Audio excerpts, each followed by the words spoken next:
तो hey guys, आज हम एक्सप्लेन करने वाले हैं एक न्यू मूवी जिसका नाम है फ्रॉम मी टू यू। ये मूवी जापान की बेस्ट मूवी में से एक है। कहानी की शुरुआत सदाको से होती है जिसका जन्म फिलहाल में हुआ है।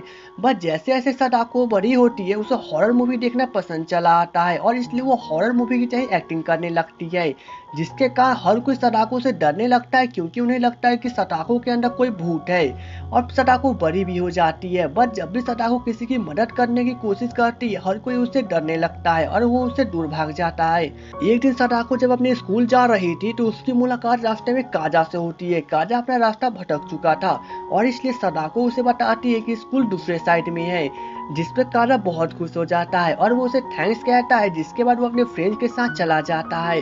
बट यहाँ पे तो सदाको काजा को देखती रह जाती है क्योंकि फर्स्ट टाइम कोई इंसान सदाको से बात किया है। सदाको जब स्कूल जाती है तो वो स्कूल में सिर्फ और सिर्फ काजा की तरफ ही देखती रहती है, जहाँ पे हर कोई काजा से दोस्ती करना चाहती थी। लेकिन सदाको अपने स्कूल की मॉनिटर थी और इसलिए उसे जब भी कोई काम मिलता तो हर कोई सदाको से दूरी बना के ही रखता। लेकिन काजा को इसके बारे में नहीं पता था और वो सदाको के हमेशा पास आने की कोशिश करता था। लेकिन सदाको नहीं चाहती है कि हर कोई काजा से डरे और इसलिए सदाको खुद काजा से अब दूर रहने लगती है। काजा को यहाँ पर कुछ भी समझ नहीं आता है कि सदाको ऐसा क्यों कर रही है और इसलिए काजा सदाको के बारे में अपने फ्रेंड से पूछता है, जहाँ पे उसका फ्रेंड उसे बताता है कि सदाको एक हॉरर लड़की है और उससे टाउन के सभी लोग डरते हैं और दूरी बना के रखते हैं। दरअसल अगर कोई भी इंसान सदाको की आंखों में देख ले तो उसके साथ कुछ अजीब सी हरकतें होना शुरू हो जाता है और इसलिए हर कोई सदाको से दूर रहता है और सदाको भी अपनी आंखों को नीचे करके चलती है।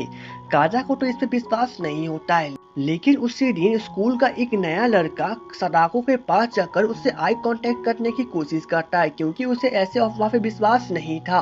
एंड आफ्टर दैट कि जब काजा यह देखता है तो वो चिल्लाते हुए उसके पास आता है, लेकिन वो लड़का वहाँ से चला जाता है। आफ्टर दैट कि वो लड़का इसके बारे में जाके सभी लोगों को बताता है कि उसने सदाको के साथ आई कांटेक्ट किया है, बट उसके बाद में उसके साथ कुछ नहीं हुआ है।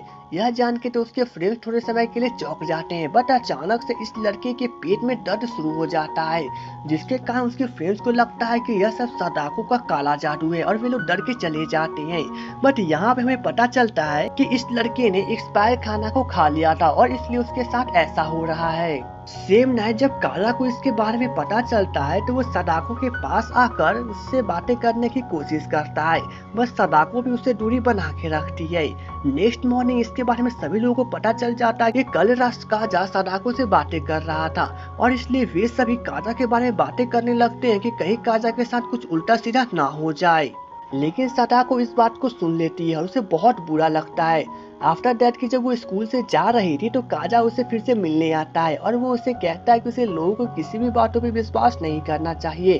बस सदाको यहाँ पे बहुत उदास थी और इसलिए वो वहाँ से चली जाती है। दरअसल जब काजा ने सदाको को फर्स्ट टाइम देखा था तो वो उसी वक्त उसे पसंद करने लगा था। नेक्स्ट मॉर्निंग जब सदाको स्कूल पहुंचती है तो क्लास के सभी स्टूडेंट डरे हुए थे क्योंकि उस नए लड़के के अचानक से पेट में दर्द शुरू हो गया था। लेकिन यहाँ पे काजा को इन सभी बातों में बिल्कुल भी विश्वास नहीं था और वो सदाको के पास जाके बैठ जाता है ताकि उसका हौसला बढ़े और वो उसे कहता है कि उसे ऐसे अंधविश्वास वाली बातों पे बिल्कुल भी यकीन नहीं है। अब काजा को देखने के बाद यहाँ पे दो लड़कियाँ योशिदा और यूमी खुद काजा के बगल में आके बैठ जाती है और वो सदाको को सपोर्ट करने की कोशिश करती है, जिसके कारण तो सदाको यहाँ पे बहुत भावुक हो जाती है। एंड देन आफ्टर दैट कि अब ये लोग दोस्त बन चुके हैं तो ये लोग सेम नाइट एक दूसरे के साथ एक काफी अच्छा डिनर करते हैं, जहाँ पे तो सदाको इन लोगों के साथ फर्स्ट टाइम मुस्कुरा रही थी और यह देख के तो उसके फ्रेंड्स बहुत ज्यादा खुश हो जाते हैं क्योंकि आज से पहले कभी भी सदाको ने कभी भी स्माइल नहीं किया था। वो हमेशा हॉरर लुक में रहा करती थी और लोगों से खुद डरा करती थी। सदाको जब घर पे पहुंचती है तो वो आज अपनी मॉम की बहुत ही मदद करती है। यह देख के तो सदाको के डैड बहुत ज्यादा खुश हो जाती है क्योंकि उन्हें यकीन नहीं आ रहा था कि आज सदाको बहुत ज्यादा खुश है, वो अचानक से बदल गई है।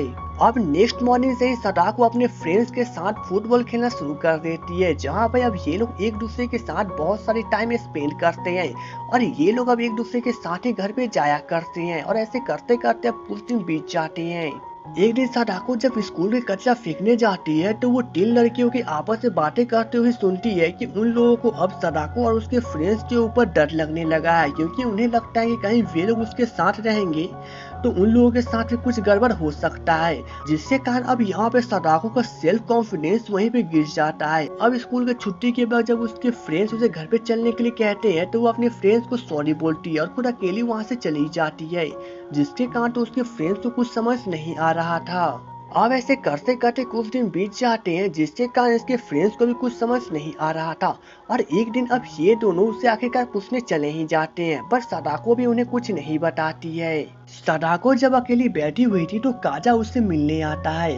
अब काजा को इसके बारे में पता चल चुका था कि सदाको अब सभी से दूरी बना के रहने लगी है, और इसलिए काजा सदाको से बातें करने की कोशिश करता है, जहाँ पर तो सदाको अब रोने लगती है, उसे सब कुछ सच सच बता देती है कि स्कूल के अधिकतर लड़के अब काजा और उसकी फ्रेंड्स को शक भरी निगाहों से देखते हैं, क्योंकि अब उनके साथ भी रहना उनको सही नहीं लगता है। जिसपे तो यहाँ पे काजो हंसने लगता है और वो सदाको को ऐसी बातें भूलने के लिए कहता है, उसके साथ फुटबॉल खेलने लगता है। बस सदाको के फ्रेंड्स अभी भी सदाको की फिक्र कर रही थी। नेक्स्ट मॉर्निंग जब सदाको टॉयलेट रूम में जाती है तो वे तीनों लड़कियां फिर से सदाको और उसके फ्रेंड्स के बारे में बातें कर रही थी, जिसके कारण सदाको अब उन्हें समझाने की कोशिश करती है कि सदाको हॉरर नहीं है और ना ही उसकी आंखों में देखने के कारण किसी के साथ कुछ होता है। बट यहाँ पे वे तीनों लड़कियां इस बात पे यकीन नहीं करते हैं। बट जैसे ही योशिदा और यूमी को इसके बारे में पता चलता है, वे लोग वहीं पे चले आते हैं और वे दोनों उन तीनों को वहाँ से बाहर निकलने के लिए कहती है। एंड आफ्टर दैट की सदाको भी अब उन दोनों को सब कुछ सच सच बता देती है, जिसके कारण अब ये दोनों खुद उल्टा उसे समझाते हैं कि वे अंधविश्वास से बातें क्यों करती है, क्योंकि उन्हें तो सदाको से बिल्कुल भी डर नहीं लगता है। एंड देन आफ्टर दैट कि ये तीनों एक दूसरे को गले लगा लेते हैं। लेकिन हम लोग देखते हैं कि यहाँ पे काजा भी दूर से उन तीनों को देख रहा था और वो बहुत खुश होता है। सेम डे स्कूल में एक फुटबॉल मैच था, जहाँ पे अब सदाको भी उन लोगों के साथ फुटबॉल खेलती है। थोड़ी देर के बाद सदाको अपने टीममेट्स के साथ जाके बातें करने लगती है, जो कि एक लड़का था। बस जैसे ही काजा सदाको को उस लड़के के साथ देखता है तो उसे बिल्कुल भी बर्दाश्त नहीं होता और वो जेलस हो जाता है, और इसलिए वो वहीं पे जाके सदाको को वहां से ले जाता है। यह देख के तो सदाको को खुद कुछ समझ नहीं आ रहा था। एंड देन आफ्टर दैट काजा को भी कुछ समझ नहीं आ रहा था कि वो उसे क्या कहे, और इसलिए वो उसके सामने बहाना बनाता है कि वो उससे फुटबॉल प्रैक्टिस करवाना चाहता है। एंड देन की फर्स्ट पार्ट का एक्सप्लेनेशन यहीं पे खत्म होता है, तो सेकेंड पार्ट कल आने वाली है। तो दोस्तों उम्मीद है आपको मेरा एक्सप्लेनेशन अच्छा लगा, तो प्लीज वीडियो को लाइक शेयर सब्सक्राइब जरूर कीजिएगा। तो चलिए मिलेंगे नेक्स्ट वीडियो में, तब तक के लिए goodbye and take care.